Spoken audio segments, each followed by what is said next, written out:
자, 7월 5일 수업 시작합시다. 어제 이제 연습 문제 끝나기 전에 준비를 했는데요.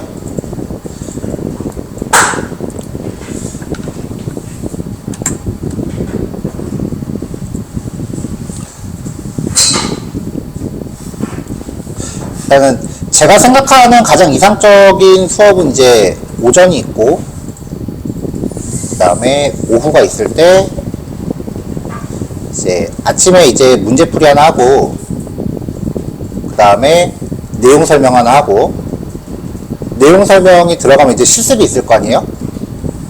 이 실습이 오후 첫 타임까지 이어지는 거예요. 요것만큼은 웬만하면 꼭 지킬 거예요. 그래야 밥 먹고 와서 안 좋으니까. 그 다음에 오후에 내용하고 실습하고, 그 다음에 문제가 하나 제시가 돼서 이게 다음날 이렇게 이어지는, 요 패턴이 가장 나이스한 것 같은데, 어떤 내용은 설명할 게 좀 길고 어떤 거는 좀 비교적 간단하고 그럴 수 있잖아요. 그러다 보니까 이게 딱딱 맞아 떨어지진 않을 거예요. 사실상 가장이 아니구나. 정규 수업은 이제 50분 수업하고 10분 쉬고 그거잖아요. 근데 경험해봐서 아시겠지만 제가 그걸 잘 못 지켜요. 그냥 적당히 끊어요, 제가. 그래서 수업 내용의 질이나 양에 따라서 요 텀이 좀 조절될 수 있다라는 거 유념해 주시고요. 그 다음에 이제 연습 문제는 따로 평가를 하려고 내는 건 아니에요. 맨날 그 연습 문제라고 내드리는 건. 그냥 그날 수업했던 거, 그 문제를 핑계 삼아서라도 한번 그날 실습한 내용이나 아니면 이전 실습한 파일들 좀 뒤져보시라고 하는 거예요. 안 그러면 잘 안 보잖아요. 수업이 계속 주제가 바뀌어가면서 할 때마다 제일 큰 문제가 뭐냐면은 이전에 했었던 게 가물가물해진다는 거거든요. 근데 그거를 그냥 대비를 안 하고 그냥 지나가면은 사실 6개월 동안 여기 와서 시간 낭비하는 겁니다. 그러니까 억지로라도 앞에 거를 좀 들춰보실 만한 근거를 만드는 거고요. 그 다음에 한 단원이나 두 단원 정도가 끝나면 저번에 여러분들 세미 프로젝트 하셨던 것처럼 평가 문제가 하나 나갈 거고요. 자, 그래서 어저께 내드렸던 연습 문제는 이제 코로나 확진자 데이터를 가지고 시각화를 해보자라고 하는 주제였는데요. 코로나 데이터는 사실 이거 말고도 종류가 되게 많아요. 뭐냐면은 이제 날짜별로 연령대에 따른 확진자 비율을 나타낸 것도 있고요. 그 다음에 예방접종, 코로나 백신 맞은 사람들의 비율에 따른 조사 자료도 있고요. 그런 것들을 이제 천천히 좀 까볼게요. 샘플 데이터는 그냥 쉬운 이론 할 때 하는 거고, 그래도 좀 실 데이터 갖고 만져봐야 재밌죠. 자, 그래서 이제 이 URL을 통해서 데이터를 확인할 수 있다라고 되어 있고요. 그 다음에 이게 이제 문제마다 웬만하면 꼭 넣으려고 하는 게 기본 파이썬 1개월차 동안 공부하셨던 내용들 중에 기본 API라던가 아니면은 리스트 핸들링 하는 거, 이런 것들은 그래도 한 번 정도는 꼭 다뤄볼 수 있도록 문제를 만들려고 하고 있어요, 지금. 그래서 1번에 대한 요구사항이 그거예요. 사용자로부터 날짜를 입력받으래요. 요거는 뭐 사람이 알아서 입력하면 되는 거죠. 입력을 받으려고 하면은 input 함수를 쓰면 되죠. 근데 input 함수를 사용했을 때 리턴 값의 데이터 타입은 문자열이죠. 자, 그 다음에 데이터 프레임을 보면은 입력은 이렇게 받으라고 했는데, 데이터 프레임의 날짜는 빼기 mm 빼기 dd 이렇게 되어 있어요. 이 형식 변환을 어떻게 하는지를 보고자 했던 게 이 첫 번째 문제의 의도예요. 이거를 만약에 슬라이싱을 해서 했다라고 하면 인정. 슬라이싱으로 처음부터 네 번째 정까지, 그 다음에 네 번째부터 여섯 번째 정, 이렇게 해서 글자 자릿수마다 일일이 잘랐다면 그거는 그거 나름대로 인정.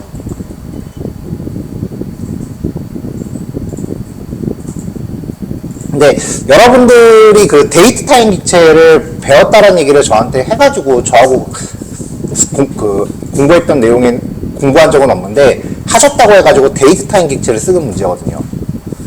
데이트 타임 객체에 보면은 str p타임이라고 하는 함수가 있고요. 그 다음에 str f타임이라고 하는 함수가 있어요.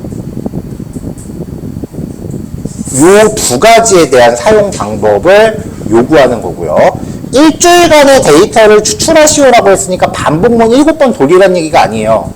날짜 계산할 때. 타임 델타라고 하는 객체를 쓸 수 있는가에 대한 문제였어요. 출제 의도는 이래요. 근데 얘네들을 안 쓰고 다른 방법으로 해결하셨으면 그건 그거 나름대로 인정. 뭐로 가도 서울로만 가면 100점. 근데 아마 대부분 그 리스트랑 반복문을 활용해서 쓰셨을 것 같아서 요 세 가지 함수에 대한 기능을 어떻게 쓰는지 한번 봅시다 라는 겁니다. 그래서 첫 번째 요구사항 1번부터 한번 해결하는 과정을 좀 볼게요.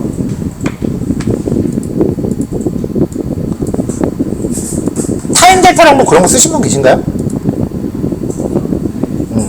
맞는지 모르겠어?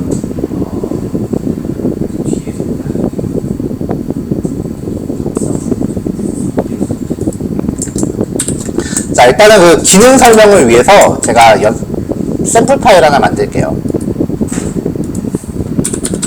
import datetime as dt 라고 하나 만들었어요. 자, 그러면 today는 dt.datetime.now 라고 하면 날짜 객체 만들어지죠. 이렇게 해서 today를 실행하면은 이게 데이트 객체가 좀 기본이잖아요. 근데 지금 여기서는 사용자한테 입력을 받으라 그랬죠. 그러니까 예를 들어서 뭐 S는 2023년 5월 15일 이렇게 있다고 칩시다. 이렇게 생긴 문자열을 날짜 객체로 바꾸려면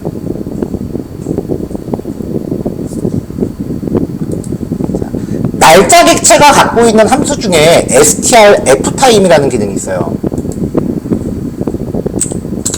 today.str ftime은 날짜를 형식에 맞춰서 출력해주는 기능이에요. %y 연 %m 월 %d 1 %h c %m 분 %s 초 이런 식으로 만들면은 날짜를 내가 원하는 형식의 문자열로 바꿔줘요. 날짜 출력할 때 얘가 제일 쉬워요. 연월을 10분초 어느 세월에 다 뽑고 앉아 있어요. 이거랑 반대되는 역할을 하는 게 데이트 타임 객체의 str p타임이에요.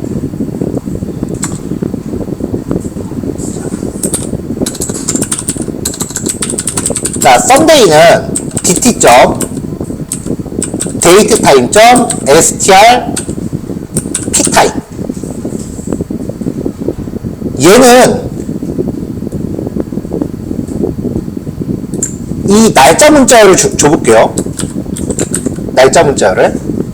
이 문자열의 구조를 알려주는 거야. 두 번째 파라미터로. 이 문자열이 이런 구조로 돼 있다라고 하면은 %y에 해당하는 부분 추출, %m에 해당하는 부분 추출, d에 해당하는 추출, 각 자릿수의 성분을 알아서 추출해서 날짜 객체를 반환해요.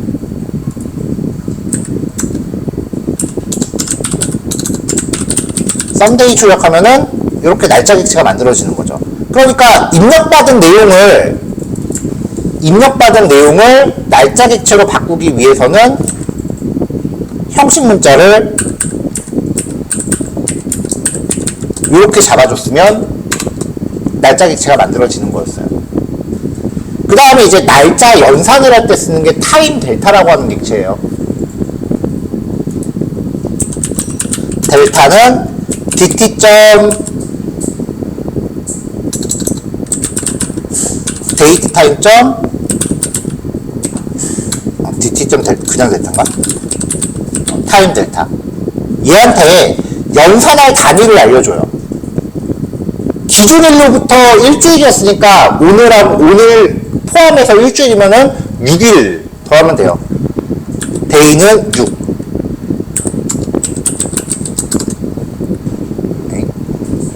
데이즈구나. 오케이. 자, 그럼 얘를 날짜 객체에다 더하건 빼건 그건 여러분 맘이에요. 썸데이에다가 델타를 더하면 연산 결과가 떨어지거든요. 이 과정을 이제 보는 거였어요.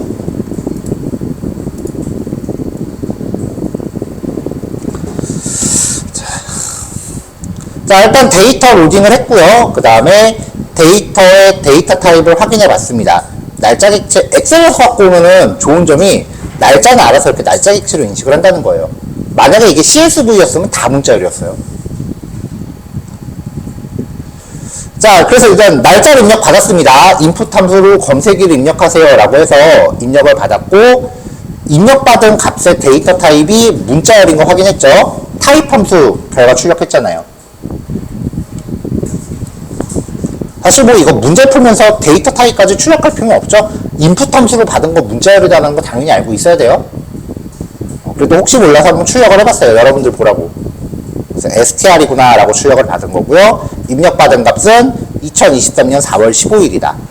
그럼 이제 이 값을 여기다 집어넣어서 str 픽타임으로 날짜 객체로 바꾼 거예요. 형식 알려주고.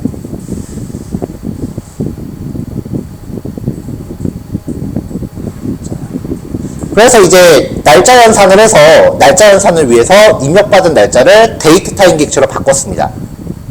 자, 이게 이제 검색 시작일이고, 그럼 검색 종료일은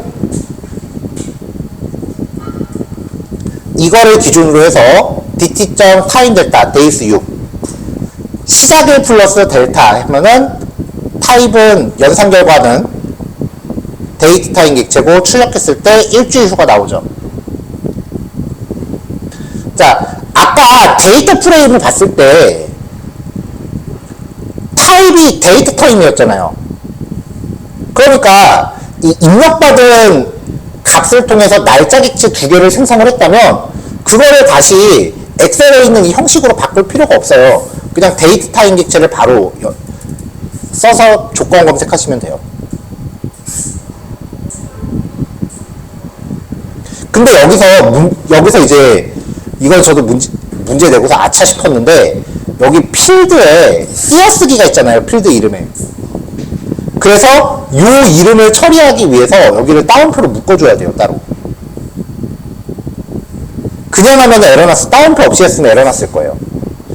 전체 쿼리 문자를 쌍따옴표로 쓰고 여기를 헛따옴표로 묶던지, 아니면은 헛따옴표로 쓰고서 여기를 쌍따옴표로 묶거나 역따옴표로 묶던지. 이런 거 따지기 싫으면 코딩할 때 웬만하면 한글하고 띄어쓰기 쓰지 마세요. 진짜로.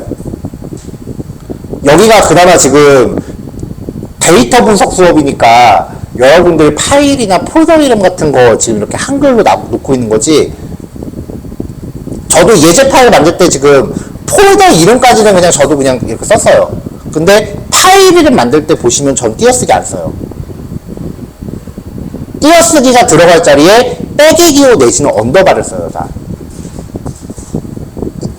이게 만약에 프로그래밍 수업이었다면은 폴더랑 파일 이름을 한글로 했다?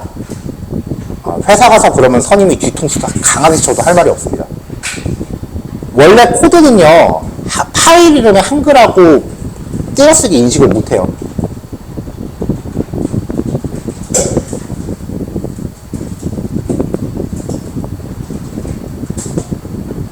그러니까 폴더나 파일 이름 같은 거, 지금 이거는 다 수업 예제들이니까 다 단원 이름을 확인하기 위해서 제가 한글이나 이런 거를 쓰고 있는데, 사실 제일 좋은 거는 한글까지는 그렇다 쳐요. 왜냐면 지금 우리는 UTF-8이니까 한글이랑 영어랑 별 상관이 없거든요.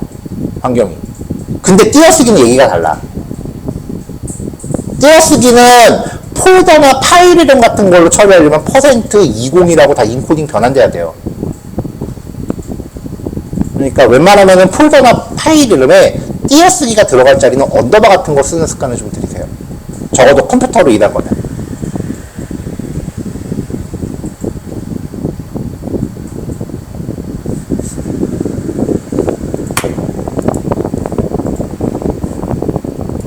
그리고 파일 정리할 때 자기만의 파일 정리 체계도 만드셔야 돼요.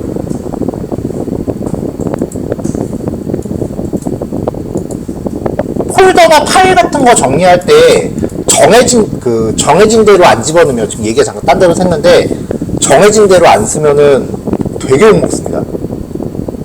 회사 가면요. 여러분 혹시 드라마 미생 보셨나요? 자, 미생 보신 분들, 그 주인공이 장그래죠? 첫 화에서 왜 혼났어요? 뭘 못해요? 정해진 규칙대로 안 해가지고 그 정해진 규칙이 뭐에 대한 규칙이었죠? 회사에 대한 정규죠. 회사에 대한 그 정해진 규칙, 회사에 대해서 양식이 있고 규칙이 있고. 네, 거의 근접하셨어요. 그 미생 1화에서 주인공이 혼난 이유가 뭐냐면요, 위에 그 사수가 내린 게 폴더랑 파일을 정리하라고 업무를 줬어요. 그 정해진 규칙대로 정리를 하라고 했는데, 그거를 주인공이 자기가 좀 잘해보고 싶어서 자기가 그 체계를 개선해서 더 좋은 체계로 정리를 했어요. 누가 봐도 기존의 회사 체계보다 더 훌륭하고 깔끔해. 근데 겁나 욕먹었어. 왜 욕먹었을까? 그치. 그러면 걔 하나 때문에 그 회사의 모든 직원이 그 체계를 공부해야 되거든요. 그럼 거기에 들어가는 시간적 비용은 어떻게 해요? 그걸 보통 러닝커브라고 해요.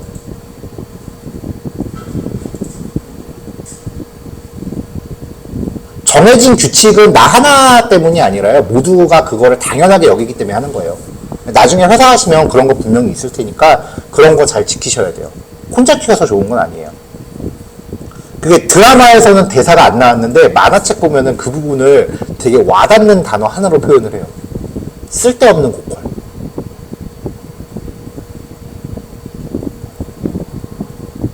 그게 되게 납득이 안 되는 그 규칙일 수도 있는데, 나 하나만 생각할 때랑 여러 명이 생각할 때랑 그게 좀 달라요. 나 하나만 잘한다고 해서 그게 되는 게 아니라 다른 사람들이 다 같이 가야 되는 거잖아요. 저도 회사 다닐 때 처음 신입으로 들어갔을 때 그런 적이 있어요. 나는 공부할 때 가장 최신 기술에 맞춰서 이제 공부를 해서 취업을 했단 말이에요. 근데 갔더니 회사에서는 그거보단 두세 단계 낮은 버전을 쓰고 있더라고요. 그거를 나는 되게 얕은 시각으로, 회사가 이거 발전이 없어, 여기서 일하면 발전 없는 거 아니야, 그런 생각을 했었어요. 근데 나중에 보니까 그게 아니더라고요. 그것 때문에 모든 직원들이 업무를 띵까고 거기에서 그거를 공부를 하면은 야근을 해야 되는 상황이 생기고, 그렇다고 업무 시간에 일하고 남아서 공부하자 그러면 다들 싫어하고. 그러니까 쉬운 문제가 아니더라고요.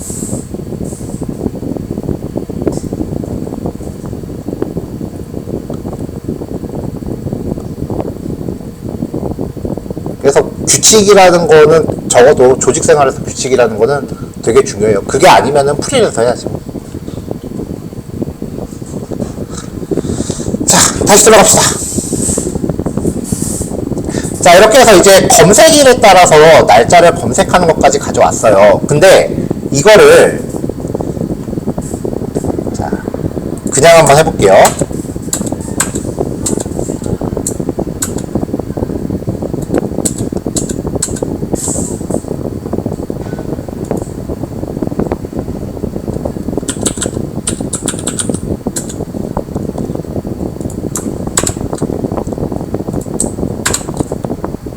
자, 이렇게 한 다음에 날짜를 그냥 출력을 했다고 칩시다.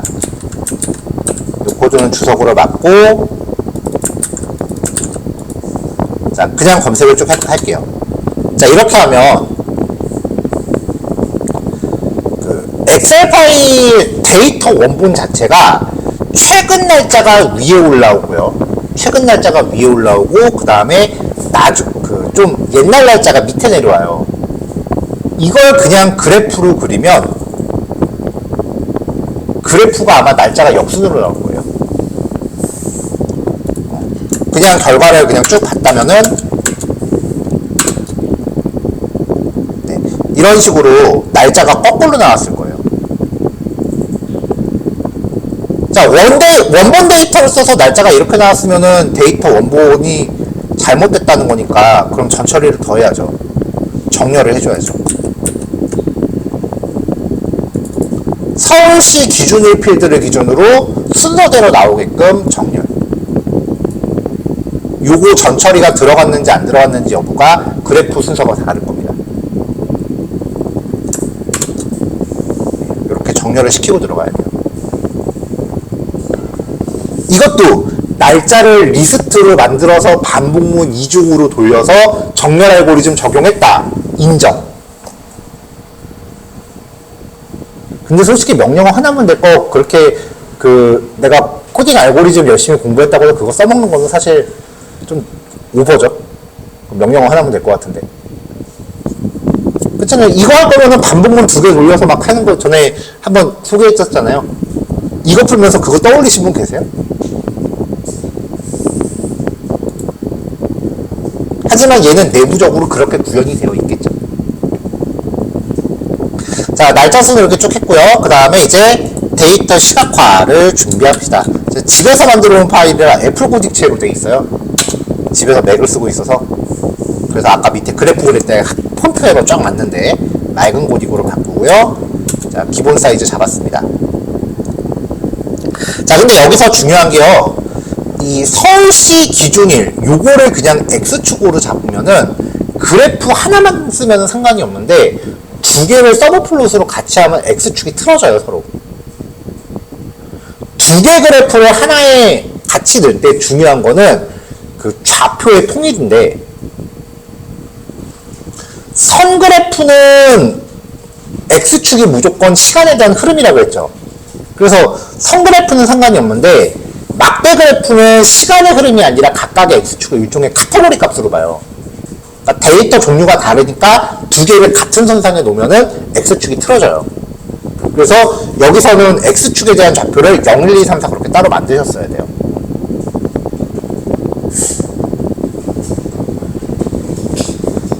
자, 풀이가 두 가지 방법이 나오는데 그래도 여러분들이 좀 유추해낼 수 있었을 법한 방법으로 풀이를 했습니다. 다른 풀이 방법은 제가 수업에서 함수 소개를 안 했던 것 같아서 일단 이 방법 설명 다 끝나고 나서 다시 얘기할게요. 자, 서울시 기준일 데이터의 길이를 참고해서 0부터 순차적으로 증가하는 X축을 만듭니다. 그 다음에 X축에 들어갈 텍스트를 만들기 위해서요, 이 서울시 기준일 데이터를 갖고 또 반복을 돌렸어요. 지금 보니까 이건 이렇게 반복 돌릴 필요가 없었네. 이렇게 돌립시다.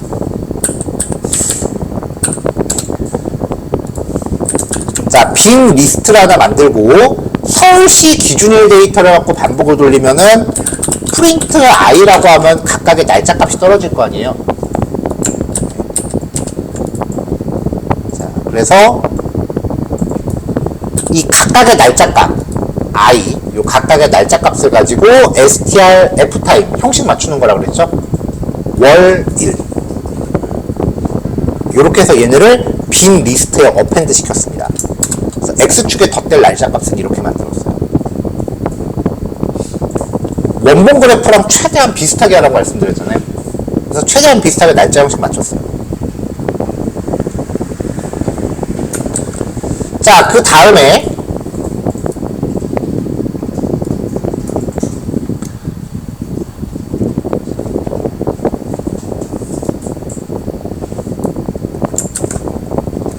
문장을 천천히 봅시다.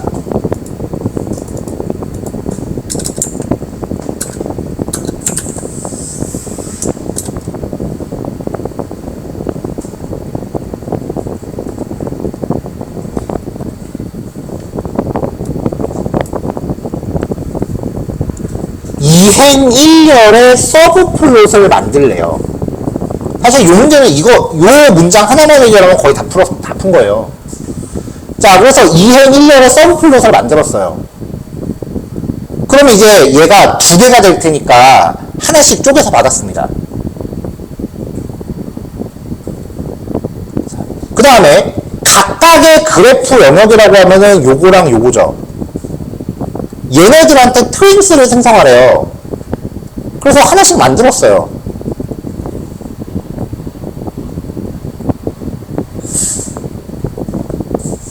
됐잖아요. 그러면은 이행 1열짜리를 하나 만들고 각각의 영역에 한 장씩 더 덧대놓으라는 얘기잖아요. 이렇게.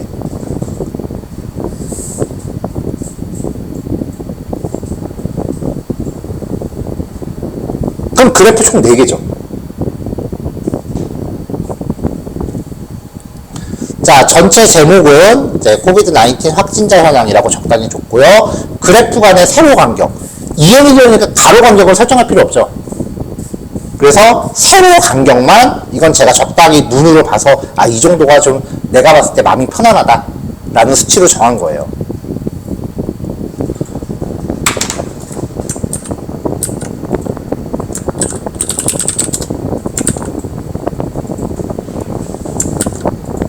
자, 이렇게 잡고 그 다음에 마지막에 plt.show 해서 자, 일단 이렇게 영역을 잡아놨어요.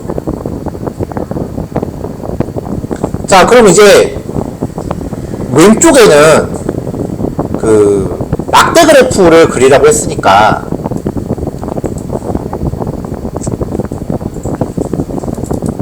AX1 레프트에 대해서 막대 그래프를 그릴게요. 이렇게 AX1에 AX1 레프트라고 걸었죠? X축은 아까 만들어둔 X축 좌표, Y축은 서울 확진자를 갖고 그렸습니다. 자, 그럼 막대가 이렇게 나와요. 근데 지금은 확진자들이 워낙 많으니까 막대기가 다 비슷비슷해 보여.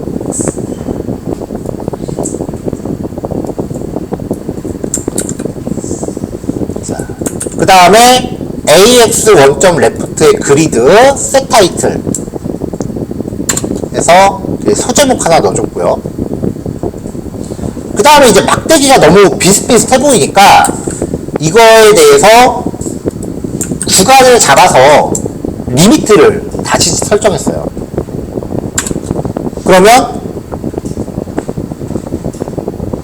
제가 아까 날짜를 바꿨었죠. 원래 처음 날짜가 5월달이 아니었는데 이걸 이제 몇 번 해가지고 다시 한 거예요. 지금 얘가 지금 64,000이 훨씬 넘어가네요. 최소값을 6만 정도로 해볼까요? 60만? 600만이요. 60만이요. 일시 100만, 10만, 100만. 600만이네요. 600만에서 610만 사이로 좀 조절해봅시다. 그러면 좀 나오죠. 615만? 넘어갔네? 612만. 네, 이렇게 해서 간격을 조절한 거예요. 리미트를 설정해서.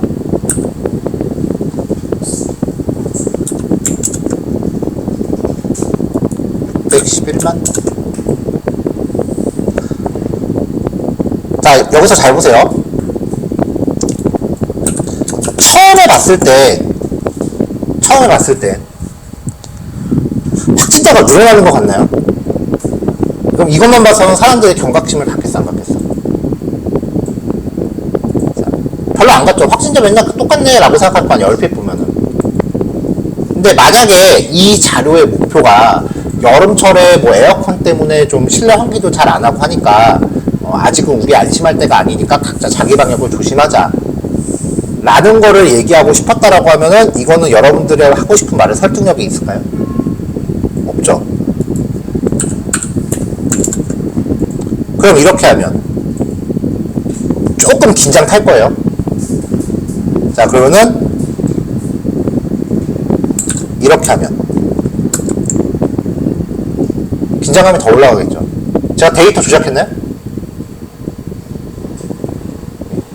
데이터 분석 결과를 제시할 때는 스토리텔링도 들어가야 돼요. 여러분들이 강조하고자 하는 내용에 맞게끔 그 부분을 보여줄 수 있는 스토리텔링도 있어야 돼요. 난 솔직히 프로그래밍 하는 애들이 뭐 한동안 그 스티브 잡스가 이상한 얘기 해갖고 프로그래밍 하는 애들이 인문학을 중시해야 된다라는 얘기는 솔직히 나는 완전 헛소리라고 생각을 해. 근데 데이터 분석하는 사람들은 조금 달라요. 자기가 하고 싶은 얘기를 그림으로 표현하는 거기 때문에 내가 강조하고 싶은 주제가 무엇인지 책정을 포커스를 맞추려면은 거기에 맞는 인문학적 사고는 분명히 필요해요.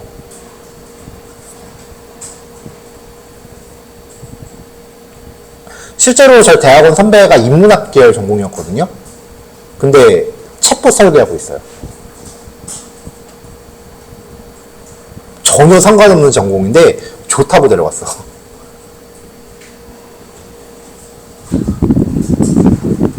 그러니까 이런 것들을 해서 내가 강조하고자 하는 게 뭐, 데이터를 조작하라는 게 아니에요.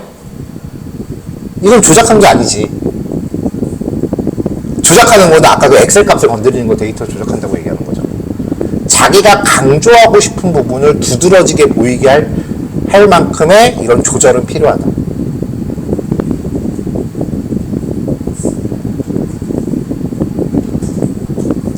자, 그 다음에 X축 0, 1, 2, 3, 4, 5, 6 좌표로 지금 돼 있죠. 여기에 출력하려고 아까 그 X축에 대한 그 날짜 값도 하나 만들어 놨으니까 얘도 세팅해서 여기 날짜가 출력되게 해놓고요.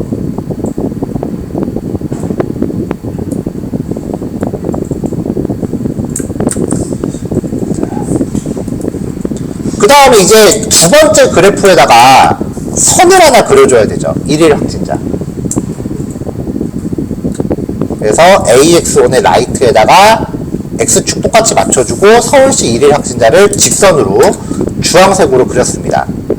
자, 이렇게 선이 쭉 나오네요. 이날 뭐 있었나? 왜 이렇게 갑자기 하루에 확진자가 늘었지?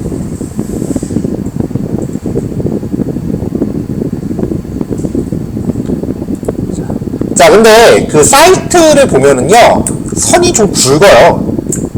그래서 라인 위드스를 3으로 줬고요. 자, 이 직선의 그래프에 들어가는 파라미터들 우리 맥플롯 LIB 기본에서 다 쭉 설명했었죠. 그 다음에 원본 데이터를 보면은 각각의 데이터에 동그라미 마커도 있습니다. 동글뱅이 마커도 찍었고요. 근데 마커가 좀 크더라고요. 그리고 마커 색깔도 주황색으로 똑같이 들어가 있었어요. 마커가 좀 크더라고요.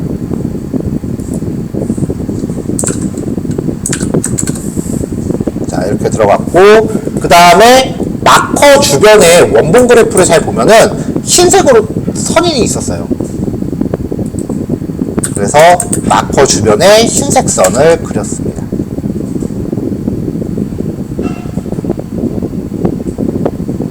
여기에 텍스트 수치값도 올라가 있긴 했었는데 그거는 진도 안 나가서 안 넣었어요. 여기 텍스트 출력도 가능해요. 근데 그거는 웬만하면 안 건드리려고 하는 게 왜냐면은 지금 우리가 하는 거는 그냥 선 그려라, 막대 그려라, 명령 하나면 되죠. 근데 그래프 안에 텍스트를 넣는 거는 반복문 돌리면서 X축 좌표, Y축 좌표 일일이 다 찍어줘야 돼. 그러니까 지금 여기가 막대기가 지금 7개잖아요. 그럼 텍스트를 그리려면 반복문 7번 돌려야 돼. 하나하나 수작업으로 다 찍어야 돼서 거의 웬만해서 안 건드려요. 잘. 자, 이렇게 해서 이제 첫 번째 그래프 나왔고요. 두 번째 그래프는 이거 그냥 그대로 복사해서 데이터랑 주제만 바꾸면 되죠.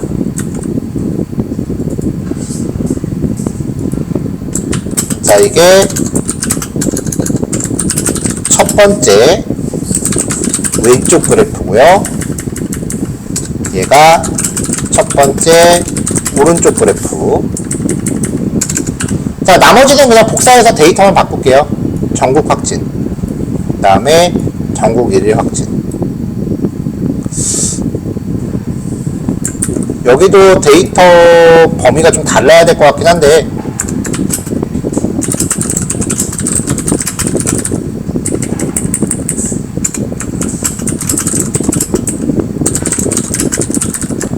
일단 그려보고 갑시다. 데이터 범위가 좀 작네요. 310만에서 조금 더 올라가야겠다.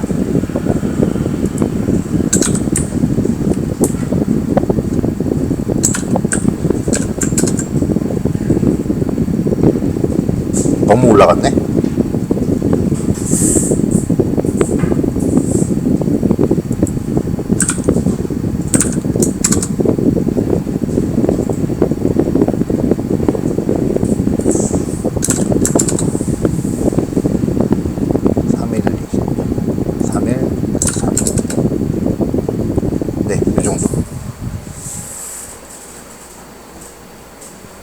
어때요? 그 원본하고 좀 비슷해 보여?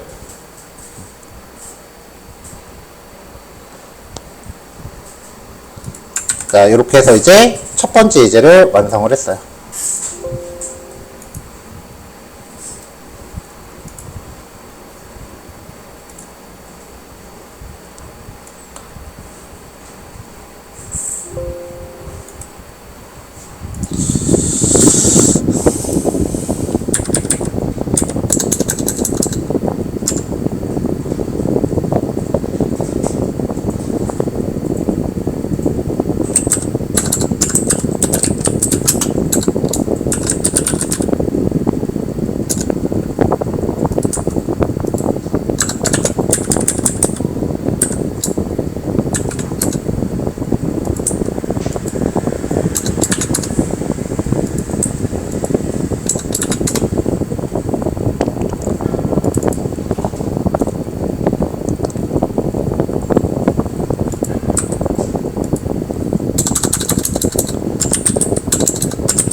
자, 좀 쉬었다가요. 이제 15원에 대해서 마지막 예제 하나 남겨놓고 있습니다.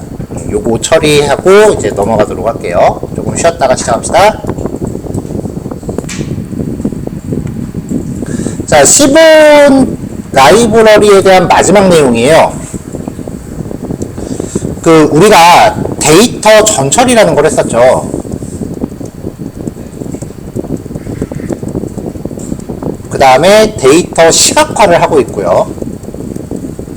이 다음에 이제 기술 통계라고 하는 내용을 공부를 해야 하는데, 사실 데이터 전처리 과정에서 전체를 다 본 게 아니에요, 지금.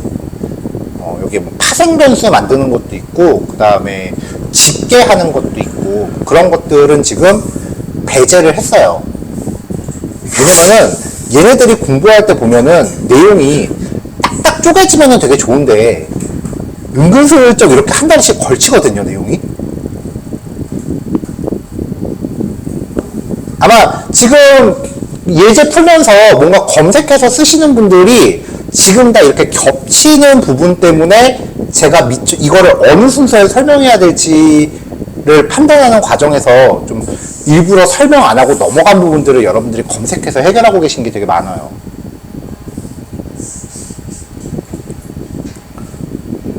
그러니까 데이터 전처리에서 여기를 설명하려고 하면은 기술 통계 쪽이 필요하고, 시각화를 하면서 이쪽을 설명하려고 하면은 데이터 전처리 때 부족했던 부분이 또 와야 되고, 뭐 이렇게 좀 애매하게 얽혀있는 주제들이 좀 있기 때문에 이런 부분들에 대한 고민을 지금 지속적으로 하고 있어요. 물론 수업 내용이야 예전에 수업했던 내용이긴 한데, 저번에도 한번 얘기했지만 매 기수마다 제 수업 내용이 좀 계속해서 바뀌기 때문에, 그래서 시각화가 끝나고 나면은 전처리 쪽으로 조금 돌아가서 빼놓고 왔던 이 부분에 대해서 이야기를 마저 하고 그 다음에 기술 통계 쪽으로 넘어갈 예정이에요.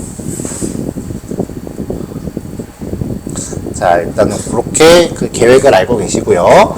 자, 오늘 이제 시본이라고 하는 패키지에 대해서 설명을 할 건데, 이 시본이라는 패키지를 사용함에 있어서 먼저 스테이트 모델스 패키지의 설치가 필요해요.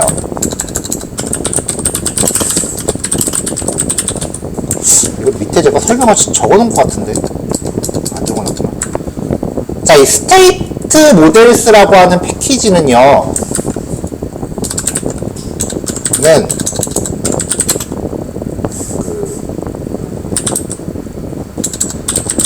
상관 분석, 회귀 분석 등 추론 통계의 기능을 제공하는 패키지예요. 그러니까 우리가 다음 단원에서는 얘를 엄청나게 많이 써야 되는데, 이 패키지를 그래프 그리면서 좀 써야 되는 경우가 있어요. 왜냐면 이 분석 결과를 그래프가 그냥 알아서 보여주는 그런 경우가 좀 있기 때문에요. 이 창을 닫아야지.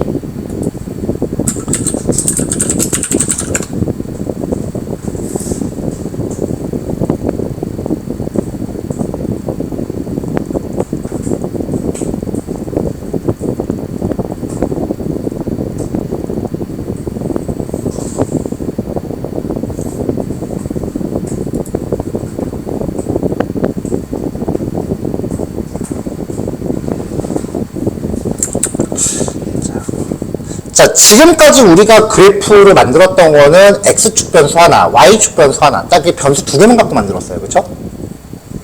근데 지금 주제가 다변량 데이터 시각화라고 되어 있잖아요. 그럼 다변량이라는 게 뭔지부터 알아야지.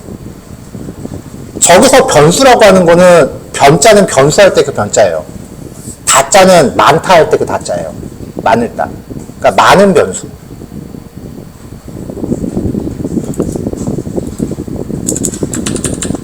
그러니까 이제 다변량 데이터라고 하는 거는 여러 개의 변수로 이루어진 데이터예요. 그러니까 다변량 데이터를 시각화한다라고 하는 거는 이제 변수가 그래프 하나에 지금까지 우리가 했었던 X축, Y축 한 개씩만 지표를 잡는 게 아니라 다른 변수가 개입하기 시작한다는 거죠. 그래프 하나에 변수가 3개 이상 들어가기 시작한다는 얘기예요.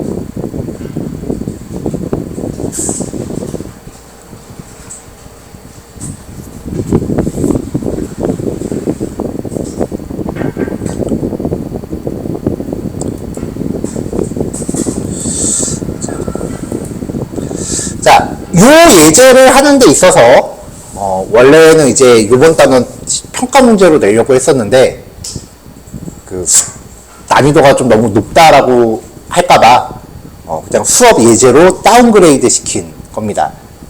아마 데이터 분석 하시는 분들은 한 번쯤은 다 겪어볼 데이터고요. 오늘은 시각화에 대해서만 진행할 건데 나중에 추론 통계에서도 이 데이터를 또 쓸 거고요. 그 다음에 머신러닝에서도 쓸 거예요. 이미 몇몇 분들이 그 웹사이트 방문하신 거를 제가 봤었는데, 캐글이라고 하는 되게 유명한 사이트가 있어요.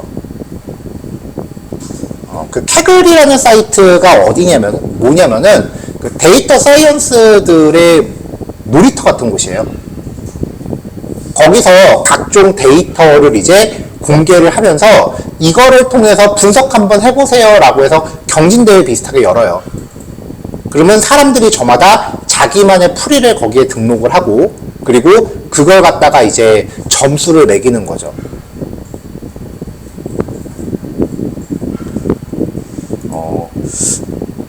여러분 지식인 아시죠? 네이버 지식인.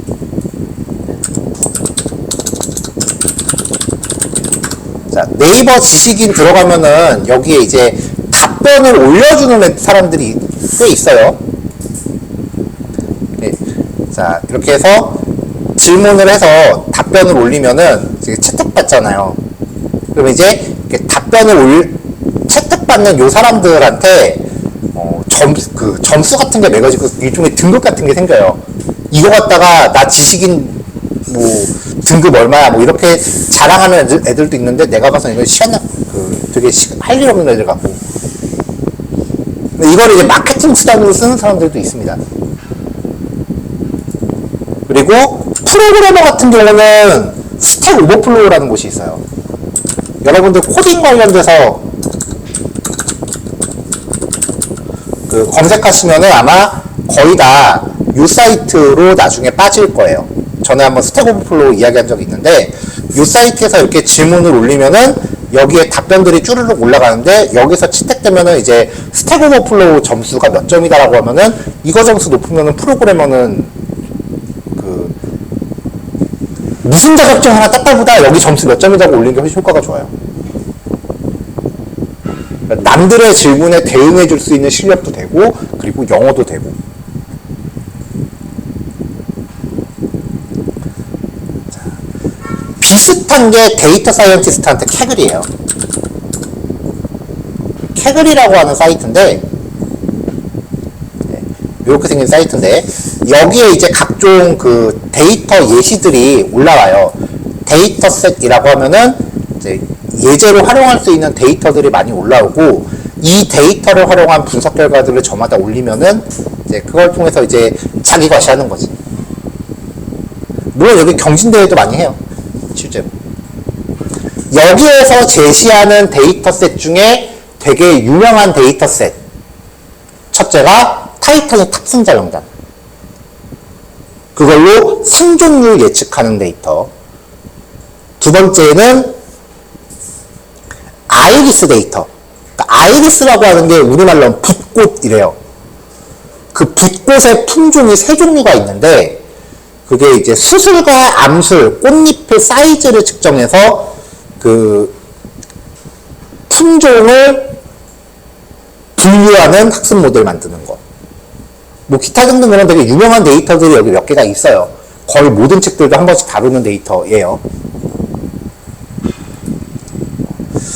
그걸 통해서 그 중에 이제 타이타닉 데이터를 갖고 제가 데이터 시각화라고 하는 과목에서 받았던 기말고사 문제가 데이터 시각화를 통해서 생존율에 영향을 주는 요인이 무엇인지 찾아라 가 과제였어요. 요인이라고 하는 건 변수예요. 우리가 데이터 프레임에서 컬럼이나 변수라고 부르는 거 있죠. 그걸 통계에서 보통 요인이라고 불러요. 그러니까 똑같은 거를 말하는 용어가 되게 많아요. 그래서 보통 이제 코딩을 하든지 뭐 이런 외국에서 들어온 학문을 우리나라에서 공부할 때 되게 힘든 게 뭐냐면은 어차피 영어를 해석하는 거니까 비슷한 단어가 되게 많이 나올 거 아니에요. 그 단어가 왜 한자어로 만들어지는지 모르겠어. 영어를 꼭 한자어로 해석해놔갖고 그 비슷한 말을 여러 개를 만들어 놓으니까 사람을 미치고 환장하는 거야. 어쨌든 나중에 여러분들이 좀 아카데믹한 자료를 보게 되시면 요인이라는 용어를 되게 많이 볼 거예요. 요인은 그냥 데이터 프레임의 컬럼이다. 그렇게 이해하시면 됩니다.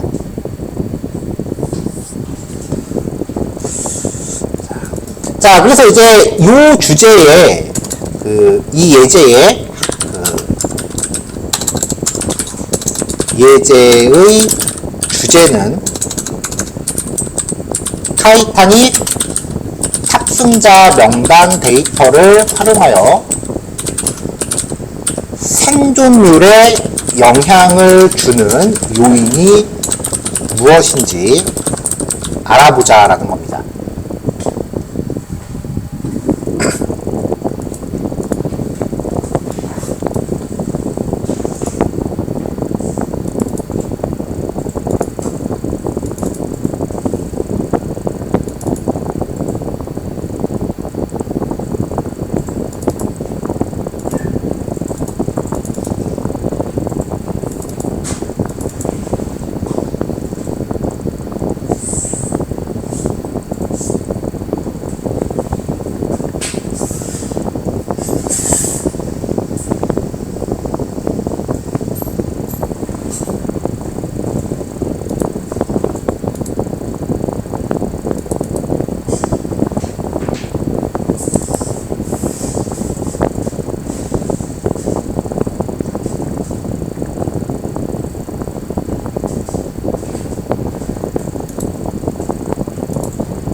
이거 진짜 제 기말고사 과제물이에요. 이거 제 기말고사 레포트 된 거였는데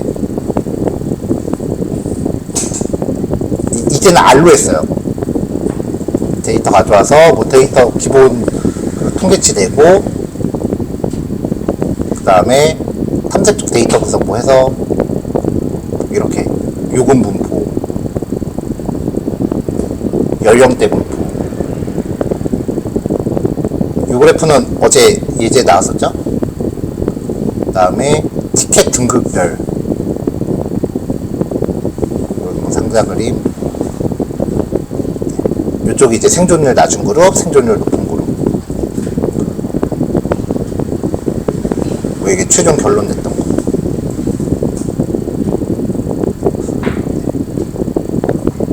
이런 식으로 해서 실제로 이제 과제 냈던 거예요. 이거를 파이썬으로 풀었어요. 자, 필요한 패키지. 자, stateModels.graphics.mosaic 플롯. 이제 여기 있다. 어떤 역할 하는지 보시면 되고요. 다른 패키지는 계속 동일하게 우리가 쓰던 겁니다.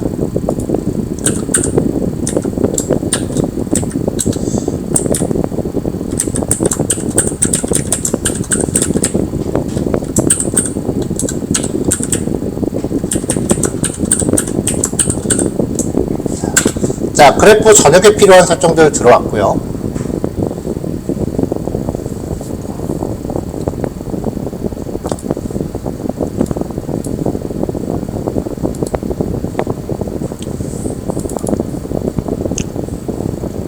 자, 데이터 위치는 D01번 단원이니까 D01 폴더에 타이타닉.xlsx 그러면은 이렇게 타이타닉 데이터를 가져옵니다. 데이터가 워낙 많기 때문에 상위 5건만 뿌려봤어요. 자, 출처가 지금 요 주소거든요. 들어가면 이제 데이터가 이렇게 소개가 돼요.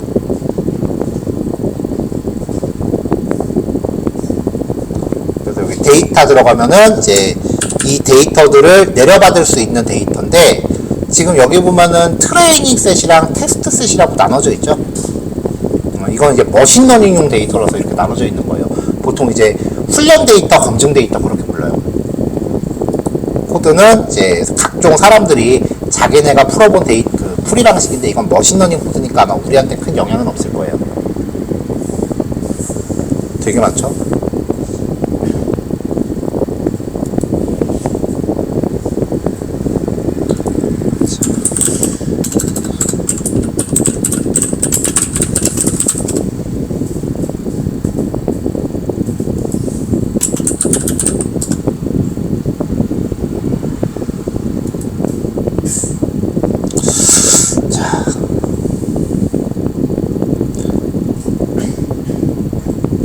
자, 그럼 이제 데이터가 이렇게 들어오는데, 일단은 이 데이터들이 뭘 의미하는지 우리가 알아야 되잖아요. 자, 그래서 데이터 구조는 변수명과 설명으로 나눴을 때,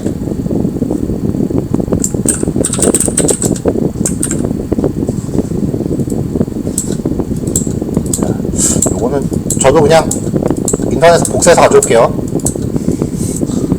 이거 언제 샀어?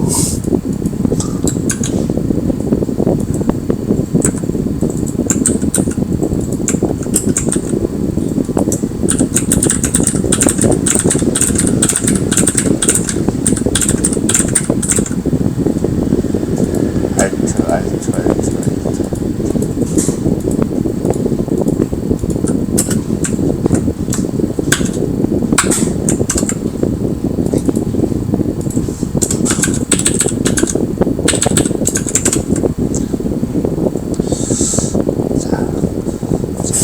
자, 패신저 아이디라는 거는 탑승객 아이디, 인덱스랑 같은 개념이래요. 그러니까 이 패신저 아이디 값을 우리는 데이터 가져올 때 인덱스로 잡아줘야 될 거고요. 그 다음에 서바이브드, 얘는 생존 유무, 0은 사망, 1은 생존이래요. 그럼 얘는 일반 정수 값이 아니라 카테고리 값이어야겠죠. 그 다음에 P클래스, 객실 등급입니다. 1등급, 2등급, 3등급까지 있어요. 그럼 이것도 그 서열 척도겠죠. 네임은 사람 이름, 성별. 성별 같은 경우도 이제 명목형일 거고, 그 다음에 age는 말 안 해도 되겠죠. 당연히 나이지. 그 다음에 SIB, SP라는 거는 동승한 형제 혹은 배우자 수. 그 다음에 이거는 페런츠 줄임말 같아요. 동승한 자녀 혹은 부모의 수. 티켓 번호, 그 다음에 요금, 그리고 얘는 선실. 그러니까 방을 받았는지 방을 안 받았는지. 그때 왜 타이탄 영화 보셨어요? 영화 보면은 그 남자 주인공은 자기 방이 없어요. 그 비슷한 처지에 있는 사람들끼리 태거지로 몰려있는 그 광장 같은데 그런 데가 숙소였어요. 그 방이 있는지 없는지. 그 다음에 탑승지. 탑승 지역이에요. 지역의 앞 글자만 딴 거예요.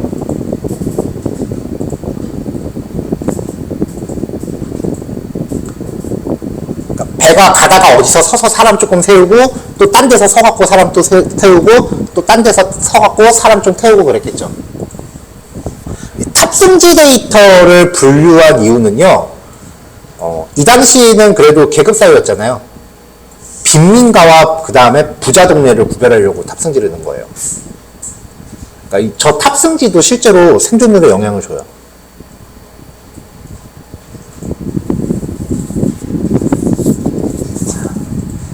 자, 이런 변수들입니다. 그럼 얘도 이제 명목형으로 들어가야겠죠? 자, 일단은 데이터를 가져오는 데 있어서 인덱스 콜은 패신저 아이디 요걸로 잡아줘야겠네요.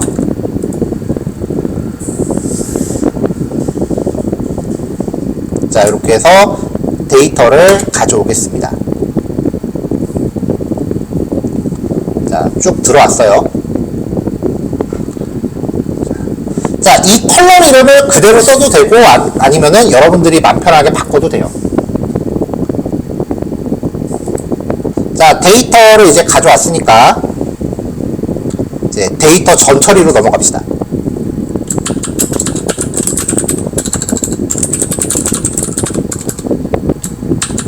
컬럼 이름을 바꿀까? 뭐 이건 그냥 둡시다. 자, 범주형 데이터를 처리할 건데요.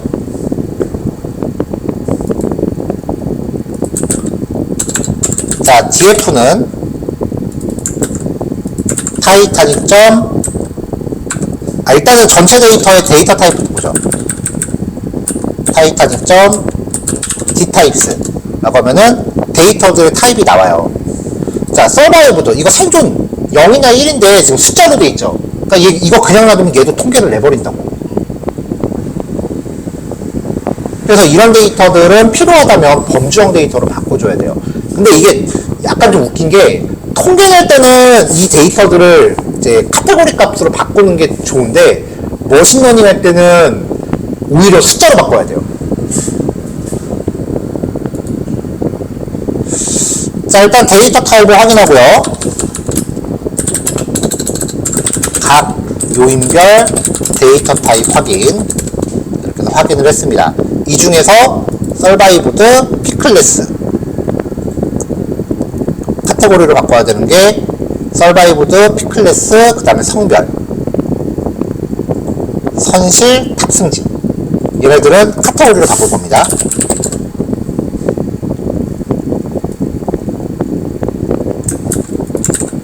변수 이름 옆에 하나 복사해놨어요. 매번 타이핑하기 귀찮아서 복사하려고.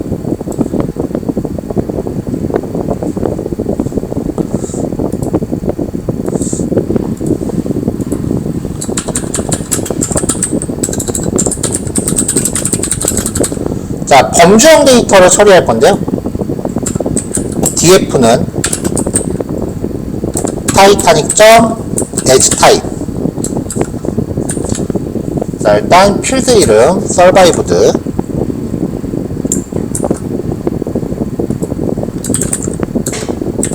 얘는 카테고리로 바꿀 거고요. 카테고리로 바꿀 필요가 있는 것만 갈게요. 그 다음에 피클래스, 얘도 카테고리.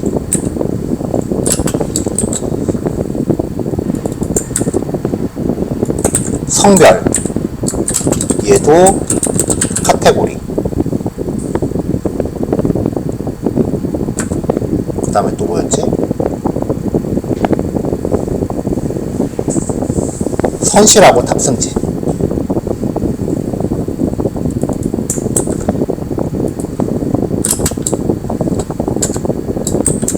자, 선실, 얘도 카테고리.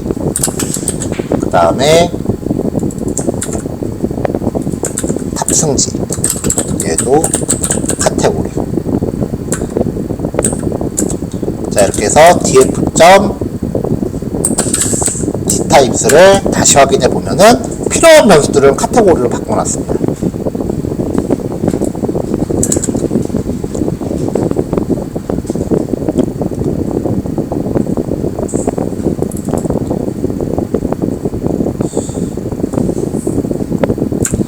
이 설명을 위로 올립시다.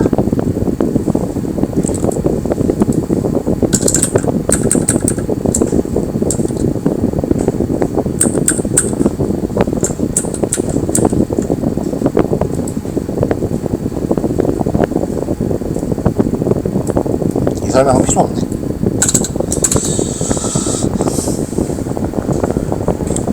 자, 전처리까지 왔어요. 여기까지 정리됐죠? 자, 첫 번째 그래프는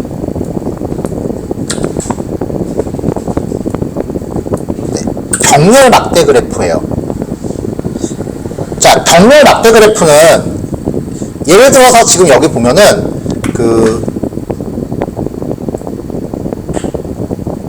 성별에 따른 생존 여부를 본다고 칩시다. 그러면 그래프가 일단은 이만큼이 생존, 이만큼은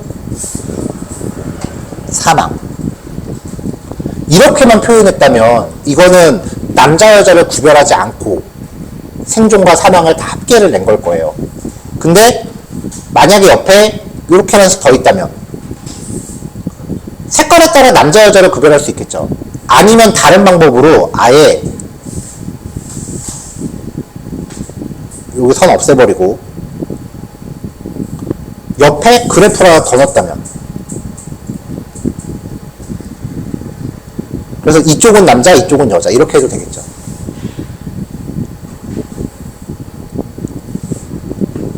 자, 병렬 막대 그래프는요, 두 별량에 대한 빈도 막대 그래프. 빈도라고 하는 거는 등장 횟수입니다. 생존이 몇 번 나왔다, 사망이 몇 번 나왔다. 이 카테고리형 데이터는요, 합계를 못 내잖아요. 합계, 평균 이런 거 내려고 하는 데이터가 아니에요. 카테고리 데이터의 특징은 개수를 세야 돼요. 자, 성별 데이터가 있다고 칩시다. 남자, 여자 성별 합계 평균 낼 거예요? 아니죠. 보통 이런 거 남자 몇 명, 여자 몇 명 이렇게 나오잖아요.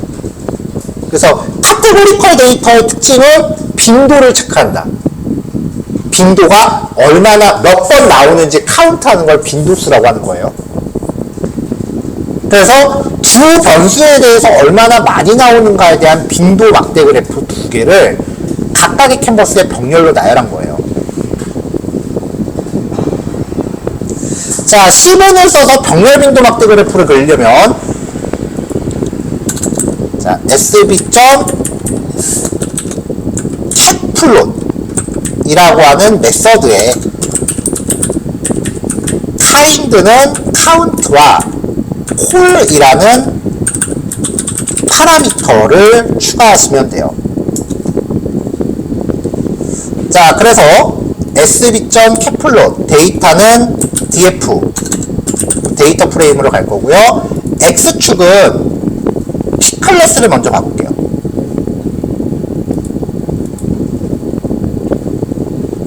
자, 집단을 구별하는 기준이에요. 그러면 x축으로는 이제 객실 등급을 뜻하겠죠. 그리고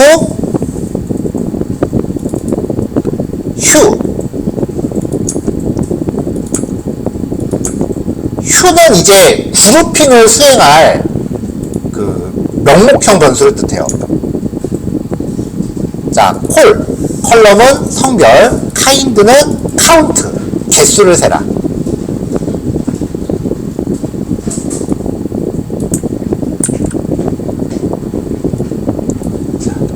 자, 그냥 기본만 이렇게 가볼까요?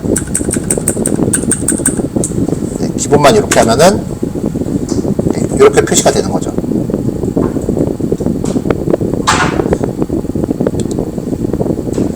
자, 휴를 안 줘봅시다.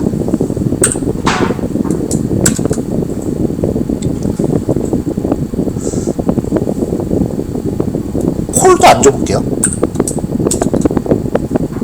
그럼 가장 단순한 막대 그래프예요. 이걸 이제 빈도 막대 그래프라고 해요. X축을 P클래스라고 했으니까. 자, 요 설명 빼고요. 일단 1. 빈도 막대 그래프부터. 기본 사용 방법. X축으로는 집단을 구별하는 기준을 주고요. kind에 count, 개수를 세라 해요. 이거 안 줘도 될 것 같은데, 카운트. 아, 그럼 안 나오는구나.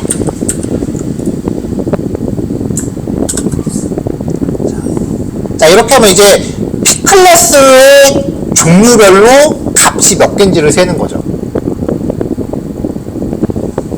그러면 이제 이때 탑승객이 1등급 객실은 200명 조금 넘었고 2등급 객실은 200명이 좀 안 됐고 3등급 객실은 거의 500명 가까이 됐다라는 거죠.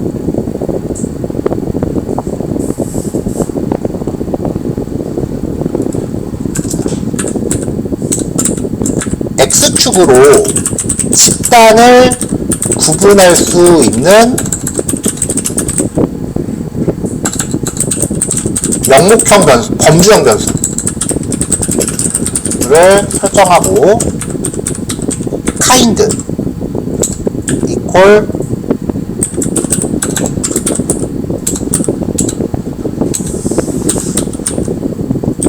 count 파라미터를 설정하시면은 이제 가장 기본적인 형태가 나오는 거예요.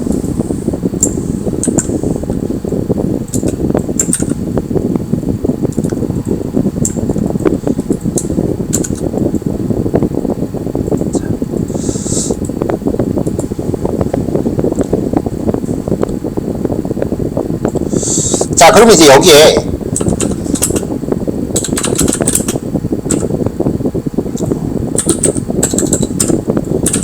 데이터 구분 기준을 추가해요. 데이터 구분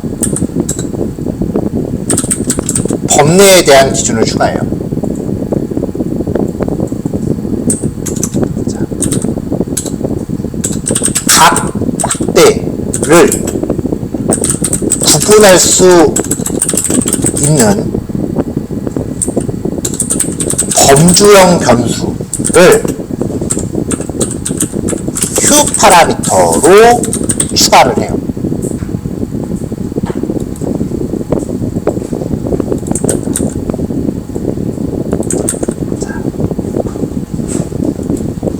자, 이렇게 해놓고 여기다가 Q라고 하는 파라미터에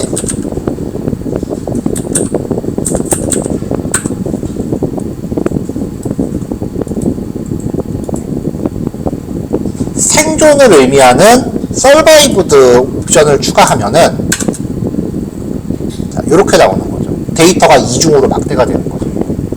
그러니까 막대 그래프를 그릴 때 막대 그래프는 수치값에 대한 뭔가 설정하는 게 목표이긴 하지만 그 전에 데이터의 종류를 구별할 수 있는 기준이 있어야 돼요. 막대 그래프의 X축은 어떤 흐름을 뜻하는 게 아니에요. 집단이에요, 집단. 카테고리를 나눌 수 있는 카테고리별로 합계를 내건 평균을 내건 총합을 내건 하는 거기 때문에 막대 그래프에서 중요한 부분은 일단 범주를 먼저 정해주는 거예요. 자, 1등급, 2등급, 3등급인데 1등급에서는 요만큼 살았고 이만큼 죽었고 이만큼 살았대요. 0이 죽은 거고 1이 생존이에요. 자, 여기도 지금 2등급에서는 그래도 산 사람 죽은 사람 비중이 거의 없죠. 그 다음에 3등급은 거의 다 죽었죠. 자. 그러니까 여기서 봤을 때 이거를 해석할 때 어떻게 해석해야 되냐면은 단순히 3등급이 더 많이 죽었다. 그렇게 치면 2등급이 더 많이 죽었다. 1등급이 더 많이 이렇게 해석하는 게 아니라 전체 탑승자 비율 중에 1등급에 탑승한 전체 사람 중에 생존자 비율이 더 높다. 2등급 객실은 거의 비슷하지만 사망하신 분들이 조금 더 많다. 3등급은 전체 탑승객 비율 중에 사망자가 압도적으로 많다. 이렇게 해석을 해야 돼요. 단순히 수치적으로 몇 명씩이다라고 하는 게 아니라. 돈이 좋긴 좋아. 그쵸? 이거 해석하면 해석할수록 돈 없으면 서러워서 살겠나 결론은 그렇게 가요. 계속. 근데 마지막에 찡한 게 하나 나오긴 해요. 애들은 다 살아요. 거의 다. 10세 미만은 거의 다 살아요. 돈이 있고 없고를 떠나서 나중에 결론을 그 방향으로 제가 낼 건데 데이터를 다 만들어 놓고 나면은 일단은 객실 등급이나 재산 여부에 상관없이 10대 이하 애들하고 그 다음에 여성의 생존 비율이 압도적으로 높습니다. 그래서 그걸 통해서 저 당시 사람들의 사고방식을 엿볼 수 있다. 뭐 그렇게 결론을 냈었거든요. 그래서 저는 개인적으로 분석 보다가 애들 생존율 되게 높은 거 보고 순간 찡했어요. 근데 얼마 전에 잠수함 깔아앉은 건 다 죽었지. 5명 살았어요? 네, 5명 어? 5명 다 죽었다고. 네. 왜 죽어? 왜? 깜짝 놀게 해서.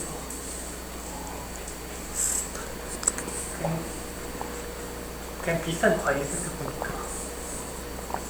집에서 그냥 영화나 보지 뭘 그걸 잠수함까지 타고 가서 쳐다보겠다고. 그래 타셨는데. 조정민 씨 로지텍이었다.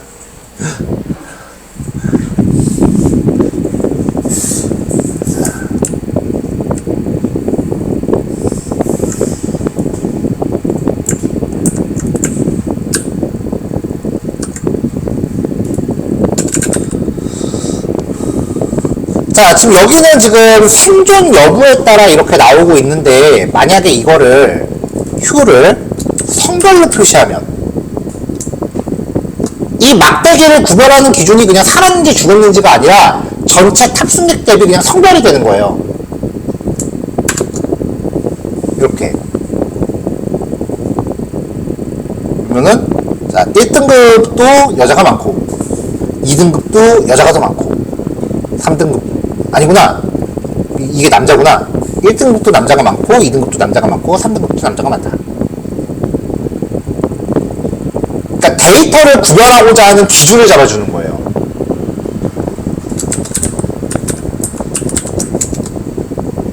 이렇게 하면 생존율.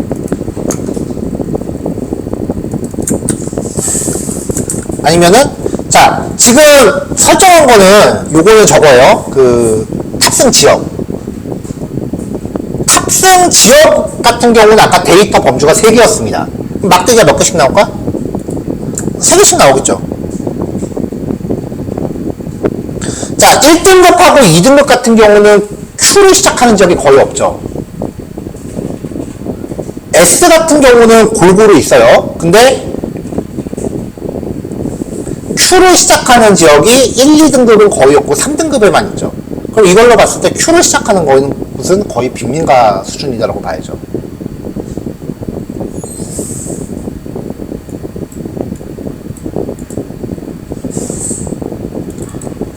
여기가 퀸즈타운이래요. Q가.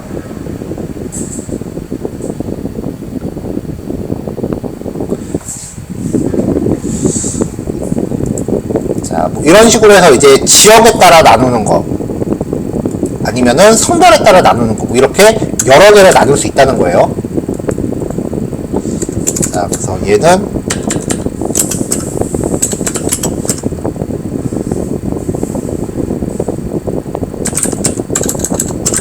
객실 등급별 탑승 지역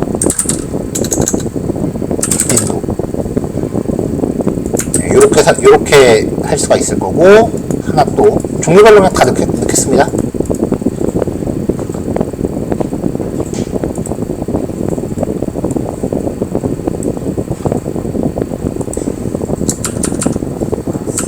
자, 얘는 객실 등급별 성별 빈도. 여기를 성별로 나눠주면 되고,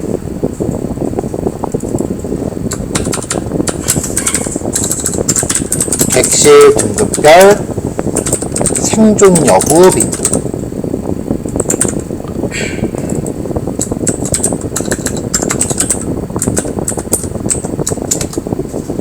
이렇게 하면 되는 거고요. 그냥 종류별로, 지금 보여드린 종류별로 그냥 다 넣어놨어요.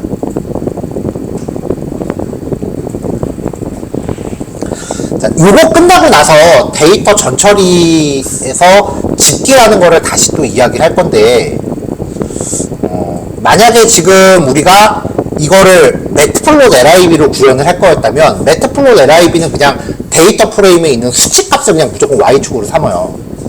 그래서 이거를 매트플롯 LIB로 만약에 만들어야 됐다면은, 우리가 이 데이터 프레임을 갖고요, 어떻게 했었어야 되냐면은, 타이타닉.필터 해서 일단 필요한 걸 추출해요. P클래스, 그 다음에 성별, 그리고 서바이브드, 뭐 이런 식으로 추렸다고 칩시다. 뭐 객실 등급에 따른 성별만 해볼게요. 이렇게 하면은 이렇게 필요한 것만 추리잖아요, 그쵸? 이거를 여러분 SQL에서 그룹 바이 배우셨어요? 안 배워. SQL의 그룹 바이가 데이터 프레임이 그대로 있어요. 그룹 바이, P클래스. 그럼 나머지 성별은 개수를 세라. 이렇게 내가 직접 통계를 내줬어야 돼. 이걸 갖고 매트플롯 LIB로 가야 돼요. 근데 이 과정을 시몬은 그냥 지가 알아서 해주는 거야.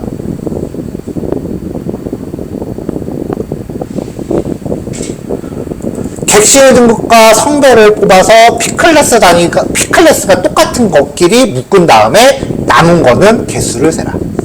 이렇게 전처리 과정을 따로 거쳤어야 된다고요. 근데 지금 이거 설명 안 했어요, 아직.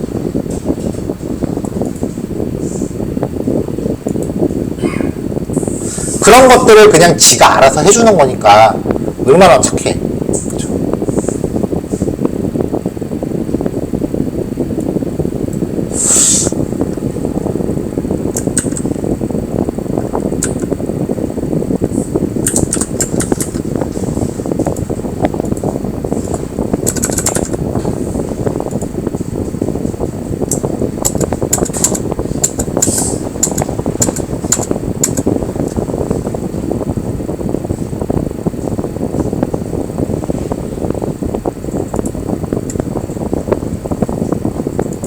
여기 파라미터 하나 빠졌네요.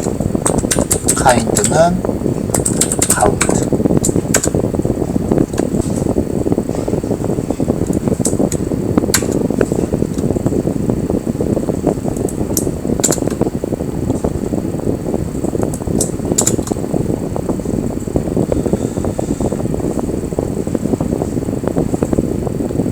자, 일단 여기까지 빈도막대 그래프입니다. 네, 여기까지 설명하고요. 조금 쉬었다 갑시다.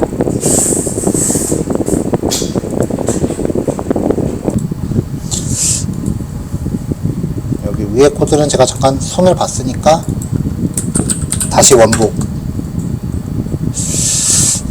자, 지금 여기 보면은 이제 이렇게 나오는데 여기서 기준을 또 나누고 싶다라는 거죠.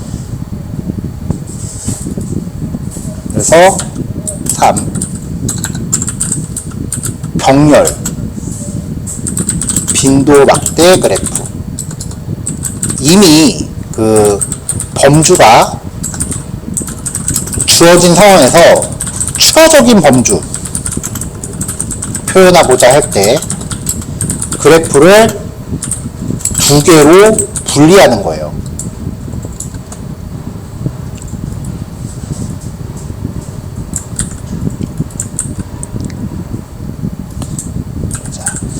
자, SB 캡플롯 해서 X축은 이제 객실, 그 다음에 구분은 생존 여부, 그 다음에 콜. 이 콜로 캔버스를 분리합니다. 자, 이렇게 해서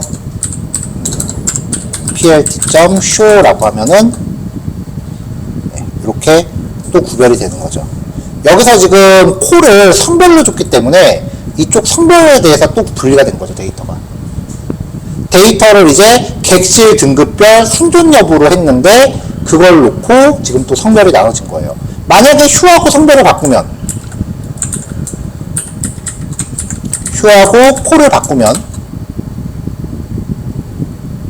자, 서바이브도 0, 사망자의 남자 비율, 여자 비율.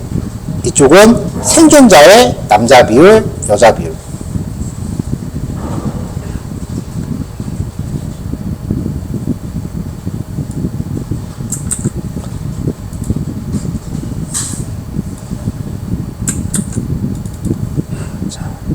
자, 병렬막대 그래프는 두 별량에 대한 빈도막대 그래프를 두 개를 각각의 캔버스에 병렬로 나열한 거예요. 자, 만약에 여기서 휴가 없어지면 양쪽에 그냥 막대 하나씩 나옵니다. 휴는 그래프 안에서의 그 구분 기준이고, 콜은 아예 그래픽을 나눠버리는 거예요.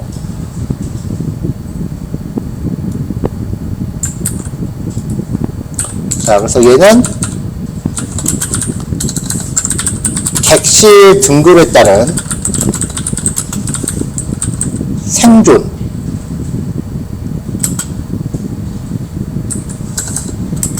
생존 여부를 두 개의 그래프로 분리한 거고요. 하나 더 추가해서 객실 등급에 따른 생존 여부를 성별에 따라 표시해 보면은 아까처럼 여기에 휴가 하나 더 들어가는 거죠.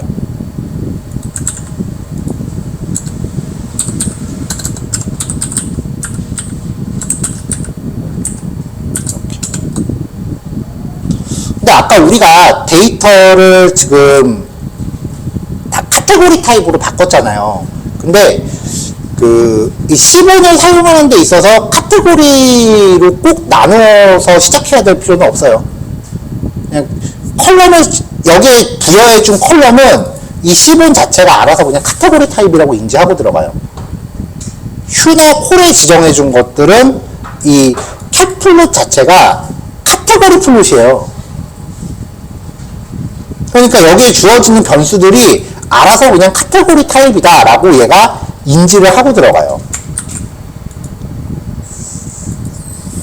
자, 지금 그래프 사이즈가 제가 아까 그 RC8 함수 줬는데 느끼셨는지 모르겠지만 그 기준을 전혀 안 먹고 있거든요.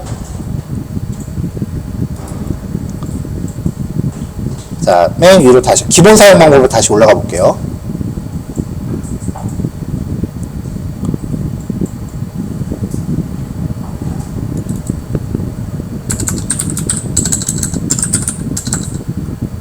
그래프의 크기가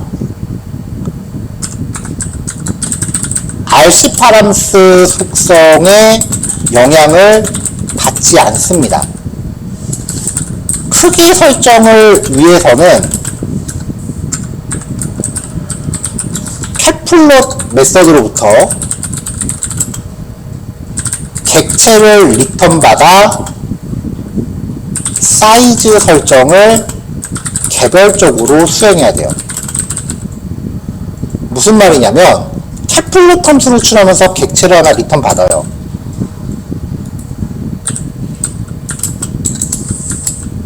그래프니까 G라고 받았어요.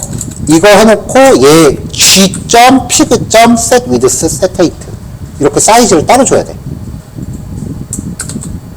이렇게. 이래야 사이즈가 먹어요.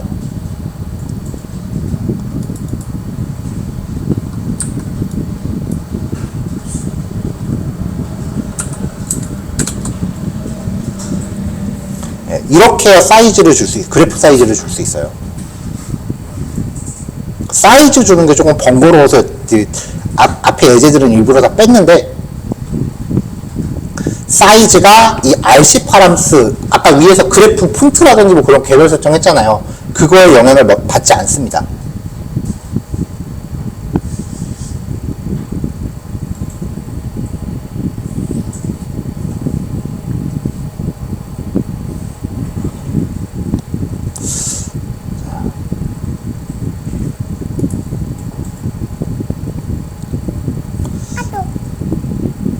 자, 이 캡플롯이랑 비슷한 게 카운트 플롯이라는 게 있어요.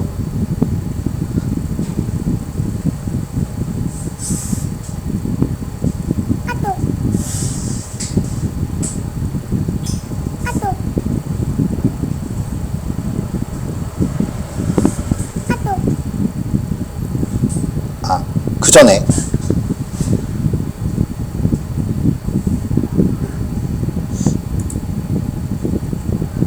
자, 병렬빈도 막대 그래프까지 했고요. 그 다음에 요거까지만 보고 둘, 셋, 넷, 셋,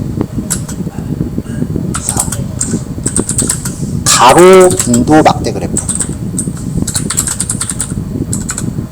자, 지금까지 파라미터 x를 줬죠?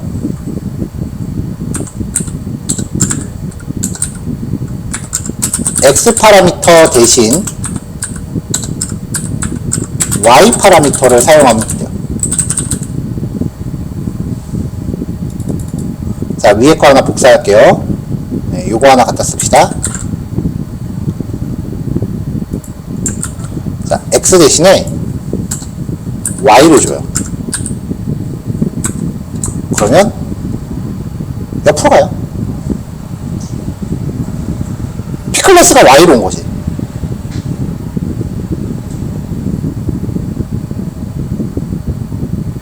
그럼 이제 가로막대, 세로막대 그래프는 그냥 이렇게 봐주만 했는데, 이제 가로막대 그래프부터는 이게 위로 좀 길어버리면 사이즈가 좀 안 맞으니까 이때부터 사이즈를 좀 열심히 줄 필요가 생겨요.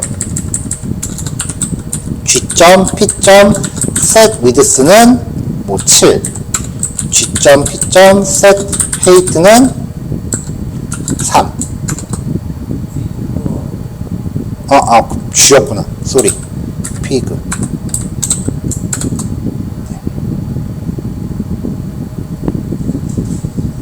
아까 내가 메소드 뭘 썼지?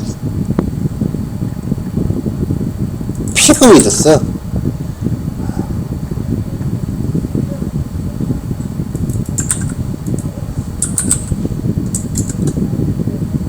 네, 이런 식으로. 파이썬 하면서 이게 되게 싫어. 함수 이름이 교묘하게 달라서 이게 잘 안 외워져.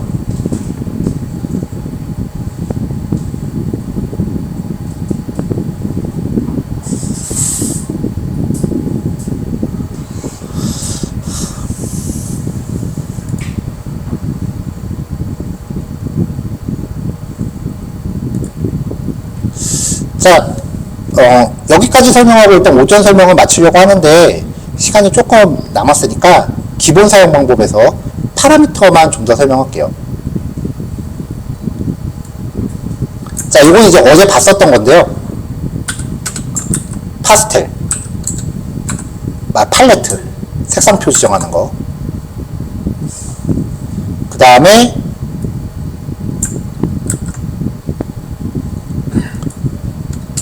엣지 컬러라는 애가 있어요. 막대 테두리 색상 투명도. 테두리에 살짝 들어간 거 보이죠?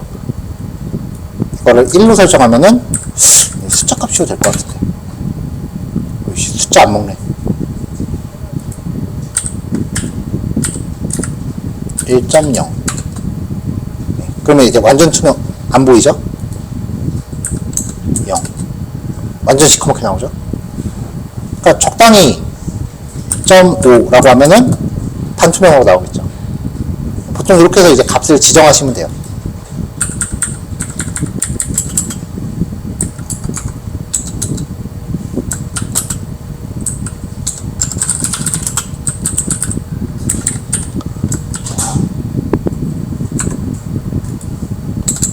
0은 불투명, 0 불투명, 1은 투명, 0.5는 반투명,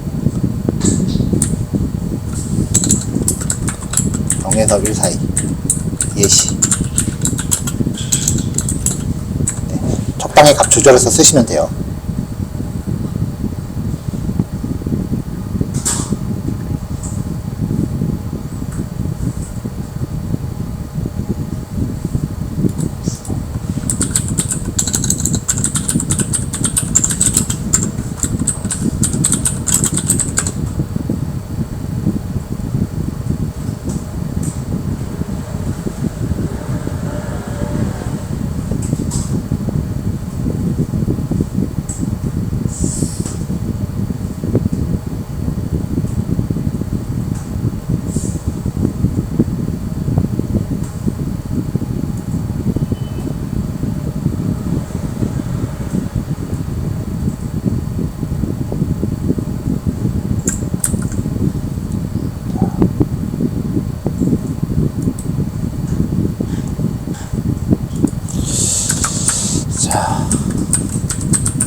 자, 빈도막대 그래프는 캡플롯을 사용한다고 했고요.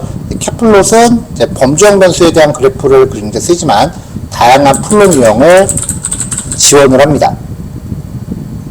근데 여기서 더 많은 유형까지는 뭐 굳이 살펴볼 필요는 없어요. 그래프 유형이 진짜 어마무시하게 많기 때문에 이거를 뭐 다 파악한다라는 것 자체가 좀 어떻게 보면은 일종의 고문이에요. 그리고 그래프를 그리면은 파이썬은 약간 좀 느낌이 좀 투박하지 않나요?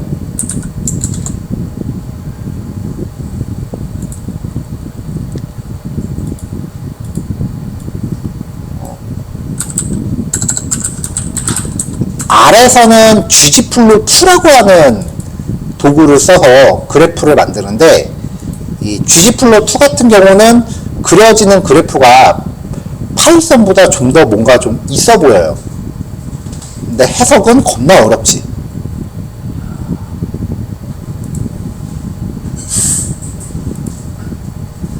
근데 사실 그래프를 제일 이쁘게 만들려면은 엑셀이 짱이에요. 근데 엑셀로 만들 수 있는 그래프의 개수가 그렇게 많지 않다라는 게 문제긴 하죠. 그리고 진짜 그래프 이쁘게 만들고 싶으면 웹이 짱이에요.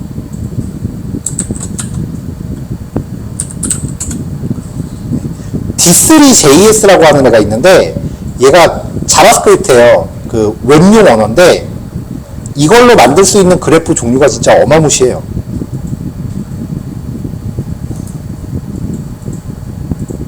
뭐 코드를 이렇게 써서 만든다는 건데 얘네들은 근데 웹이다 보니까 이렇게 인터랙티브도 돼요.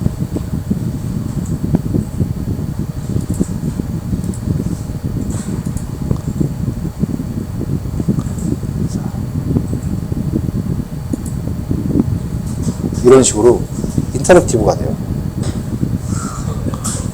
이거는 웹이야. 이거는 프로그래밍의 영역이야.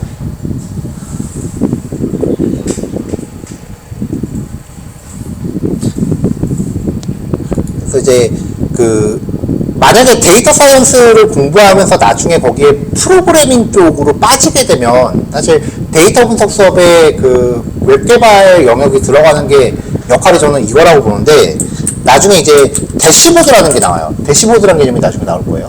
이게 뭐냐면은 분석이 끝나서 결과를 딱 하나만에 볼 수 있도록 만든 거예요. 뭐 파워포인트로 해도 되겠죠? 그러니까 대시보드라는 거를 확인해 보면은 이제 이런 거거든요. 이런 거. 데이터 집계력을 이렇게 하나만에 표시한 거거든요. 이런 거. 근데 이제 보통 대시보드라고 검색하면 제일 많이 나오는 게 웹페이지예요. 웹사이트. 이런 식으로. 그래서 데이터 쪽에서 이제 웹 개발 쪽으로 빠지면 나중에 이런 걸 만들어요. 이런 거 만드는 것 중에 겁나 좋은 게 파워 BI라고 그 마이크로소프트 오피스 제품군에 나중에 추가된 게 있거든요.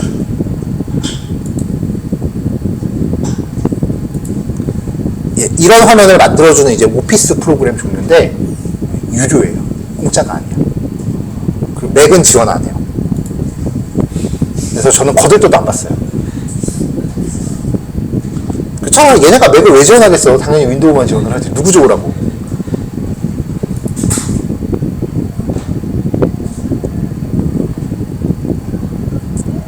나중에 실무 들어가시면은 나중에 이제 이런 화면을 만드는 거에 대해서도 그 고민을 하셔야 될 거예요. 왜냐면 결국은 분석을 이리 하건 저리 하건 나중에 여러분 누군가한테 보고를 해야 될 테니까.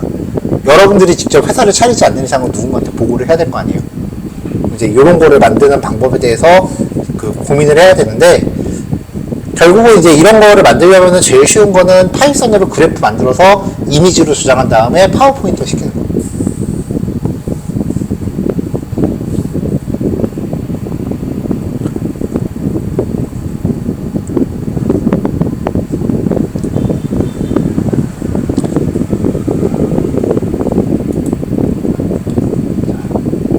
MS 오피스는 틈틈에서 익혀놓으세요. 요즘은 엑셀로도 하던데. 엑셀로도 이거 엑셀이래. 깜짝 놀랐어요. 엑셀로도 이게 돼 하면서. 진짜 엑셀 고수들은 진짜 어마무시하게 잘하더라고요.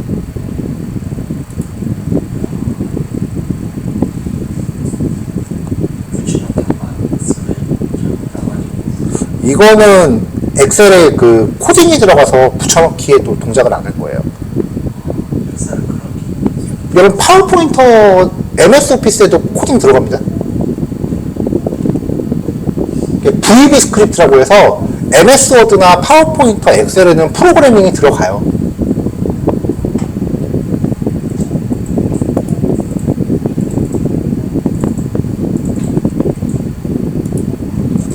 어떤 형태로건 이제 이런 거를 표현하는 거에 대해서는 여러분들이 고민을 하셔야 돼요. 뭐 파워포인터가 대충 어느 정도 뭐 기본기는 다 쓸 거 아니에요.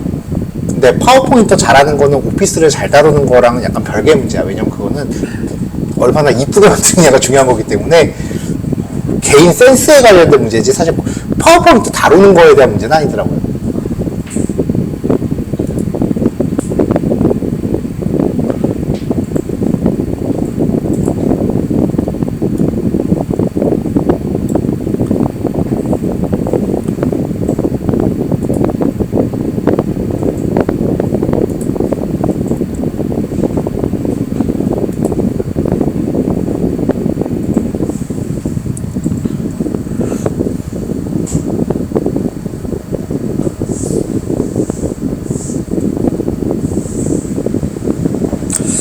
자,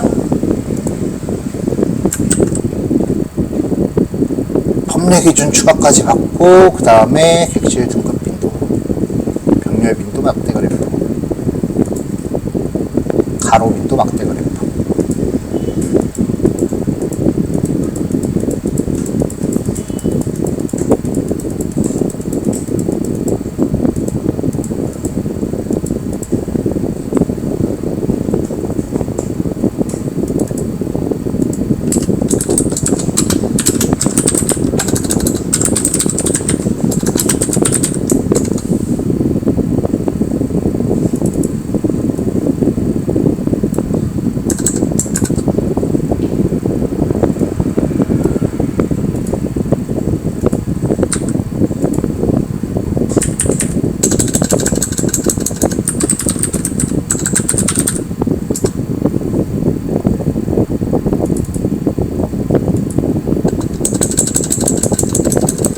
예제가 너무 길어질 것 같으니까 빈도 그래프는 여기까지만 얘기하고 그냥 파일을 분리할게요.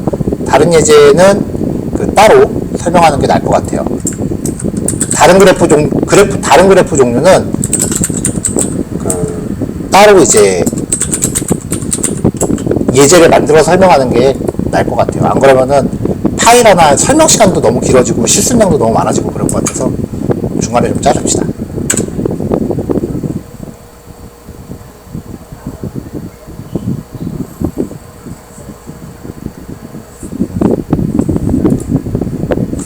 지금 이렇게 자르면서 내가 스스로 큰일 났다라고 생각한 게, 지금 제가 밑에 코드를 백업을 안 하고 다 지웠잖아요. 나 이제 오서 다 라이브로 만들어야 됩니다. 만들면 되지 뭐.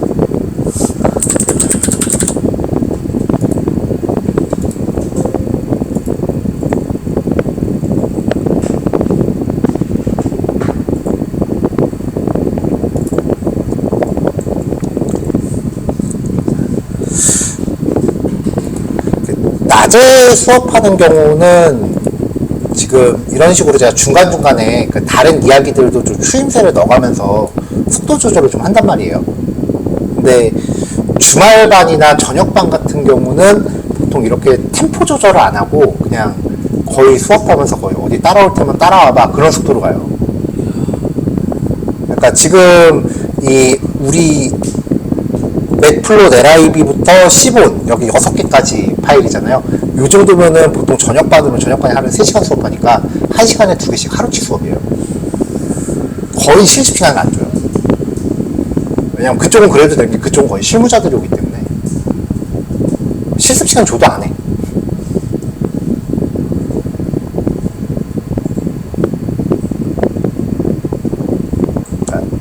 템포, 그 수업 템포는 제가 제 나름대로 조절을 하고 있으니까 그렇게 진행하도록 합시다. 자, 일단은 여기까지 했고 다 기술 올려놨고요. 오전 여기까지 하고 마칠게요. 이 정도면은 밥 먹고 와서 가볍게 실습하면은 한 30분 내외로 실습 될 것 같아요. 그래서 식사하시고 오셔서 요거 실습하고 오후 수업 이어서 하는 걸로 할게요. 오전 여기까지 합시다. 수고하셨어요.